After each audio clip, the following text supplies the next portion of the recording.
Hello and welcome to our morning edition of Arirang News. We begin with these stories making the headlines at this hour. South Korea's crucial Group A match against Mexico has just kicked off in Guadalajara at this year's FIFA World Cup. Thousands of fans are currently gathered in Gwanghwamun Square in downtown Seoul to support the national team. U.S. Vice President J.D. Vance officially confirmed that the ceasefire deal between Washington and Tehran had come into effect, triggering 60 days of talks. He said he would likely head to Switzerland for technical negotiations. Iran's supreme leader has revealed that he initially opposed a new U.S. Iran peace deal, but ultimately gave his approval after receiving assurances that Tehran's interests would be protected. He also warned that Iran would reject any additional demand from Washington and accused U.S. President Donald Trump of pursuing the agreement out of desperation. The FIFA World Cup 2026 is officially heating up for South Korea, with the Taeguk Warriors about to take on co-host Mexico in Guadalajara in a crucial second Group A encounter. Supporters have gathered once again at Seoul's Gwanghwamun Square. For the atmosphere there, let's go live to our correspondent Haerim. So Haerim, what's it like at the scene? Good morning, Inji. Here at Gwanghwamun Square, the heart of Seoul, thousands of fans have gathered to support the national team as South Korea takes on Mexico in its second Group A match. And the game has just kicked off. Much like the opening match, head coach Hong Myung-bo has once again called upon key stars, including Son Heung-min and Lee Kang-in, and today's match carries even greater significance. Earlier, Czechia and South Africa played out a 1-1 draw, meaning a Korean victory over Mexico would secure both first place in Group A and a spot in the round of 32, with one match still remaining. Earlier, I spoke with several supporters about their expectations for today's match. Let's take a listen. We all study sociology at Korea University. I was discharged from the military yesterday, and so was my friend here. We were really happy with Korea's performance against Czechia, so we came out to cheer for the team again against Mexico. I hope Lee Kang-in can deliver some great through balls and rack up plenty of assists today. I'm so happy to be here cheering with my older brother and my dad today. Go Korea! I stopped by before work to support South Korea in this second match.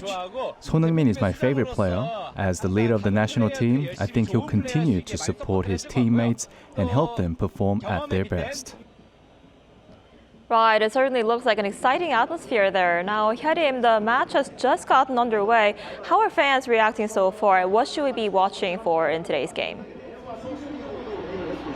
Well, indeed, the crowd is definitely nervous. Mexico is not an easy opponent. As a co-host, they have a home advantage, and they also began the World Cups with a win. Historically, the second match of the group stage has been a hurdle for South Korea, with an all-time record of 4 draws and 7 losses. And coincidentally, South Korea has also struggled against Latin American teams in the past World Cups.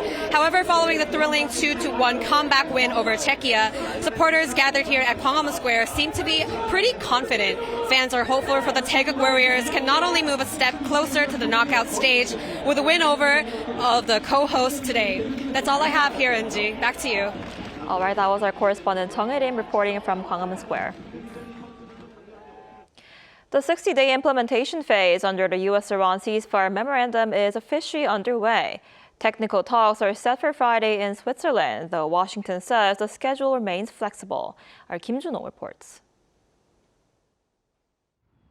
The 60-day implementation period under the U.S. Iran agreement has officially taken effect.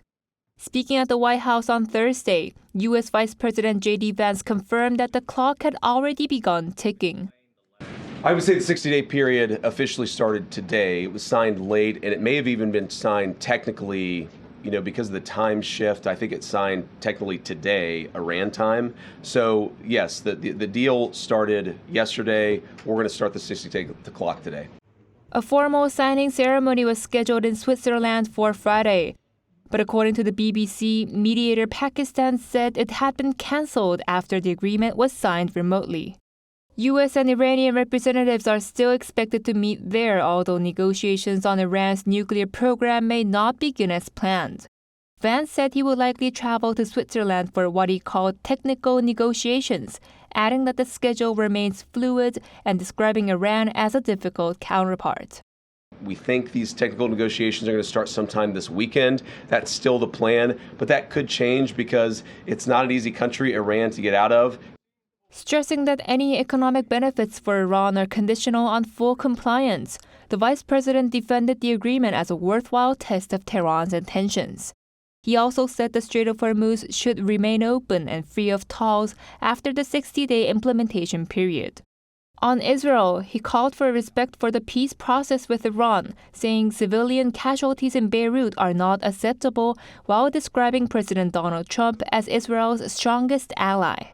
Trump also wrote on Truth Social that the U.S. is committed to peace and expects a complete ceasefire involving Lebanon, Hezbollah, and Israel.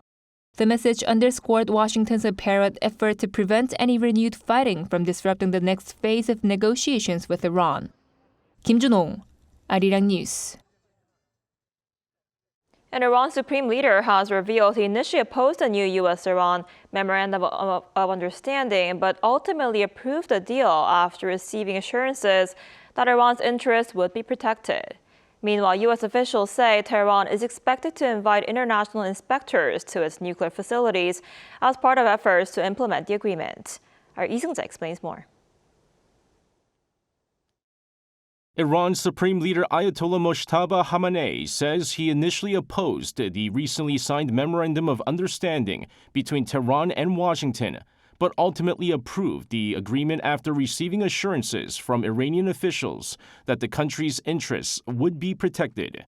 In a statement carried by Iranian state media on Thursday, Khamenei said he held a different opinion on the deal, but authorized it after President Masoud Pezeshkian and other senior officials pledged to safeguard what he called the rights of the nation. He added that those officials accepted responsibility for the agreement. Khamenei also warned that Iran would reject any additional demands from Washington, saying Iran's leadership would not accept what he described as American greed. At the same time, he endorsed future direct talks with the United States, stressing that face-to-face negotiations would not imply acceptance of Washington's position. The Iranian leader also accused U.S. President Donald Trump of pursuing the agreement out of desperation, while reaffirming his approval of the plan. Meanwhile, Trump's special envoy Steve Witkoff reportedly told U.S. lawmakers that Iran plans to invite inspectors from the International Atomic Energy Agency to visit its nuclear sites and begin efforts to identify and recover enriched nuclear material believed to be buried under rubble at damaged facilities. According to people familiar with the closed-door briefing, Witkoff said the U.S.-Iran agreement contains no secret side deals. However, he disclosed the existence of a separate letter between Tehran and the IAEA that would formally extend the invitation for inspectors. Witkoff said the letter to IAEA Director General Rafael Grossi would allow international inspectors, including U.S. nuclear experts, to participate in verification efforts inside Iran. Under the agreement, Iran's stockpile of highly enriched uranium must be diluted under international supervision, and Tehran has again committed not to develop or acquire nuclear weapons. Lee Seung-jae, Arirang News. And now for more on the peace deal between the United States and Iran, we're joined today by Professor Kim Dong-soo, professor at the Division of International and Area Studies at Pugyong National University. Professor Kim, thanks for coming on today. Good morning. So under this deal, Iran will not develop nuclear weapons in exchange for sanctions relief, right? And U.S. President Donald Trump says Iran will never buy, develop, or produce a nuclear weapon. But some analysts, say the agreement falls short of that goal. Does this suggest some key sticking points remain unresolved? Yes, the deal seems to fall short of Trump's stated objective. It strongly suggests that several critical issues remain unresolved or have been deferred to later negotiations. The central tension is between a political commitment by Iran not to acquire nuclear weapons and a verifiable mechanism that guarantees it cannot do so in the future. Those are not the same thing. Multiple reports indicate that the current agreement is more of a framework or memorandum that launches further negotiation rather than a fully detailed nuclear accord. The agreement appears to have succeeded in achieving de-escalation and a framework for future talks, but it may not have resolved the harder technical and political questions that would be required to guarantee Trump's stated goal that Iran will never obtain a nuclear weapon. That gap between a broad political commitment and a detailed and enforceable nuclear settlement is precisely why many analysts remain skeptical. I see. And this deal also includes a $300 billion reconstruction fund for Iran, but a senior U.S. official said the deal does not commit the United States to paying Iran a single cent. So how exactly is Washington planning to make this work? The administration's apparent answer would be the United States would act as a facilitator, not the financier. According to the text of the memorandum and subsequent statement by U.S. officials, the proposed $300 billion package is being described as a U.S.-led economic reconstruction or investment plan. But officials insist that it does not involve direct U.S. taxpayer funding. Instead, Washington would help create the conditions for capital to flow into Iran through several channels. The key point is that there remains considerable ambiguity. The memorandum refers to a $300 billion reconstruction plan, but public reporting suggests that neither the funding structure nor the exact contributors have been fully specified. Critics argue that the figure appears aspirational, but that the source of the capital remain unclear. Right, a lot remains unclear about the deal, and as for the Strait of Hormuz, Iran plans to allow the safe passage of commercial ships through the waterway without tolls for only 60 days. So does this mean Tehran could seek to impose tolls after that period? And how do you think the situation will play out? The 60-day toll-free provision suggests that the issue has not been fully settled. Iran appears to have preserved the option of seeking fees or maritime management role after the transition period. However, imposing broad transit tolls would face significant international resistance and could undermine the economic benefits Tehran hopes to gain from the agreement. Therefore, the more likely scenario is a negotiated compromise under which Iran receives some form of compensation for maritime service while preserving freedom of navigation through the Strait of Hormuz. I see. And Trump says the U.S. will resume bombing if Iran does not comply with the deal. Do you think the ceasefire will hold? I think the ceasefire is likely to hold for now because both Washington and Tehran have strong incentives to avoid renewed conflict. However, this is better understood as a pause for negotiation than a final settlement. The real test will come during the next 60 days when the parties must translate broad political commitments into detailed, enforceable arrangements. If that process stalls, the risk of renewed military escalation will rise significantly, I think. I see. And this ceasefire agreement also includes a halt to attacks in Lebanon. But many experts remain doubtful that the agreement could finally mean the end of the fighting between Israel and Hezbollah. How do you think the conflict will unfold from here? The ceasefire may succeed in stopping the current round of fighting, but it is unlikely to resolve the deeper conflict between Israel and Hezbollah. What we are more likely to see is a period of uneasy stability rather than genuine peace. As long as questions surrounding Hezbollah's military war, Israel's security concerns, and Iran's regional influence remain unresolved, the possibility of renewed confrontation will continue to hang over southern Lebanon. I see. We'll have to see how that goes. All right, Professor Kim, thank you so much for coming on today. We appreciate it. Thank you very much.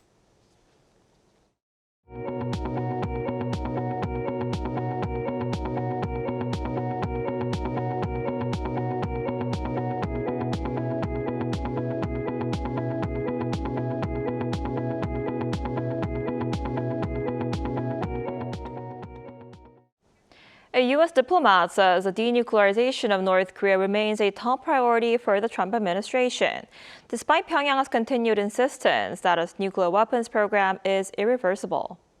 Speaking at a forum on Thursday, Deputy Assistant Secretary of State David Willazol said discussions on North Korea within the administration continue to center on denuclearization. North Korea has rejected international calls to abandon its nuclear arsenal and plans to expand its nuclear capabilities. Willazol also noted that President Donald Trump and Chinese President Xi Jinping reaffirmed their commitment to North Korea's denuclearization during last month's summit, while G7 leaders echoed the same position at their summit in France this week. South Korea is seeking to expand the UNESCO World Heritage listing of its tidal flats, with Seosan's Garorim Bay now under consideration. Home to one of the country's most pristine coastal ecosystems, the bay is recognized for its rich biodiversity and ecological significance. Our Cho Young-eun went there to check it out. When the tide pulls back, vast tidal flats emerge, formed by sediment carried and deposited by tidal currents. This is Garorim Bay in Seosan, located on the western coast of Korea. It is the nation's largest marine protected area and is one of Korea's 갯벌, or tidal flats. Several of those tidal flats have been recognized by UNESCO World Heritage. And now Garorim Bay is also looking for UNESCO recognition. This is Seosan's 갯벌, and it is our responsibility to protect it. We are very pleased about the UNESCO nomination and believe it is one way to pass on a clean and healthy marine environment to future generations. Local residents and fishermen are very supportive of the effort. Local residents say preserving the tidal flats is about more than protecting nature. It is also about preserving a way of life that has sustained generations. These tidal flats helped us raise our children and make a living. We catch octopus here and sell it. This place is truly a treasure. Even if there's nothing to eat at night, you can come here in the morning and earn enough for dinner. When UNESCO inscribed 4 of Korea's tidal flats in 2021, it also pointed to an important task ahead, proving the ecological connectivity and integrity of the tidal flat ecosystem. Migratory waterbirds depend on multiple tidal flats throughout their journey. If the second phase inscription is approved, Korea's tidal flats will be recognized not as isolated sites but as a single, integrated ecological network with outstanding universal value. The final decision is expected to take place at the 48th session of the UNESCO World Heritage Committee, scheduled to take place in Busan next month. The outcome will mark an important step towards safeguarding Korea's one of the most valuable natural treasures. If approved, the expansion would recognize the ecological connectivity of Korea's tidal flat network, bringing greater international attention to the vital role these habitats play in sustaining global biodiversity. Cho Young-eun, Arirang News, Seosan.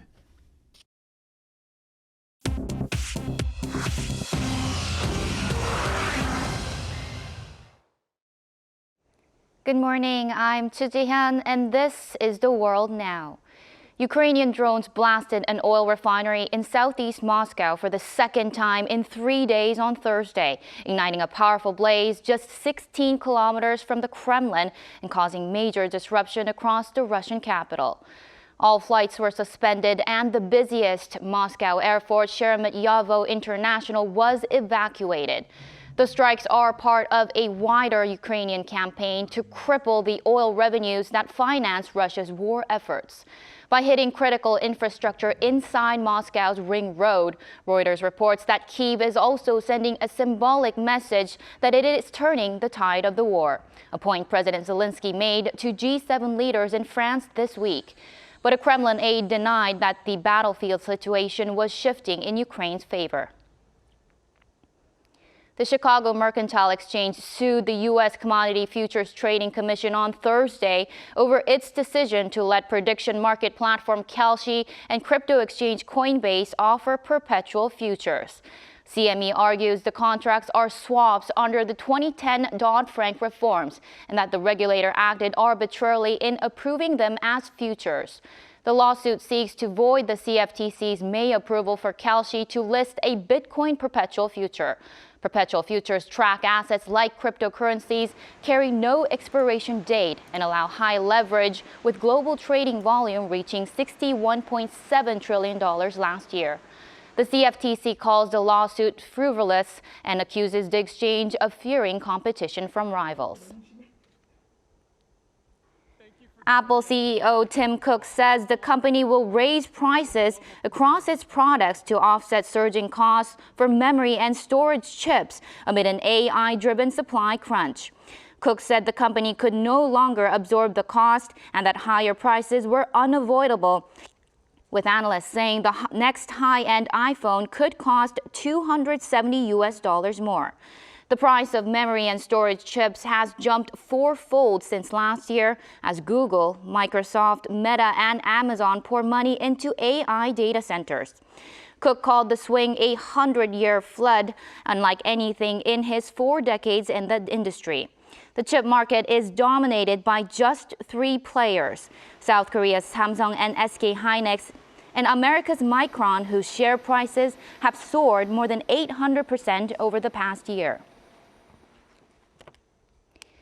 The United Arab Emirates has set a minimum age of 15 for social media use, becoming the first Arab country to introduce such a restriction amid growing global concern over the impact of online platforms on children.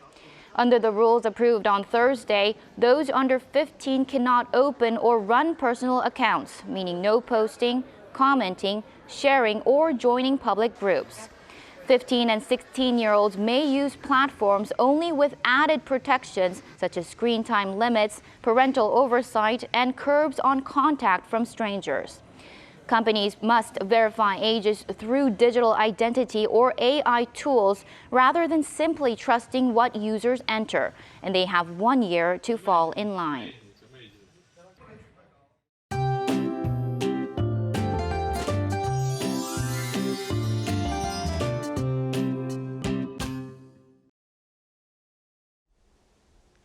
Following on from regions of the Gyeongsang-do provinces, the capital area is now under its first heat advisory of the year. It's going to be hot today, but welcome relief is on the way with widespread rain. But before the rain system moves in, isolated showers are expected across the central regions and parts of Gyeongsang-do provinces, with 5 to 30 millimeters expected.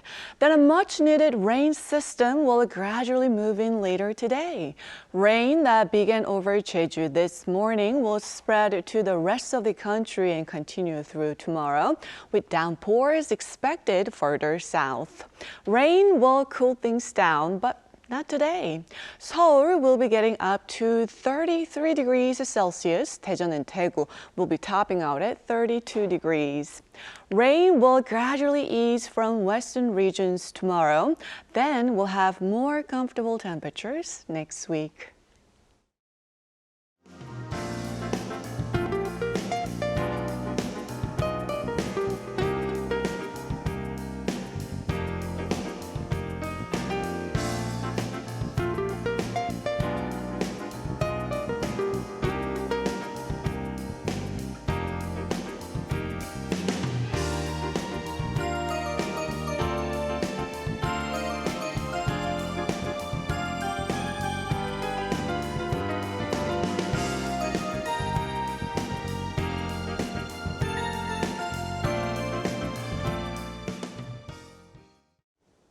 Now that's all we have for this morning. Arirang News will be back at noon Korea time. Thanks for watching.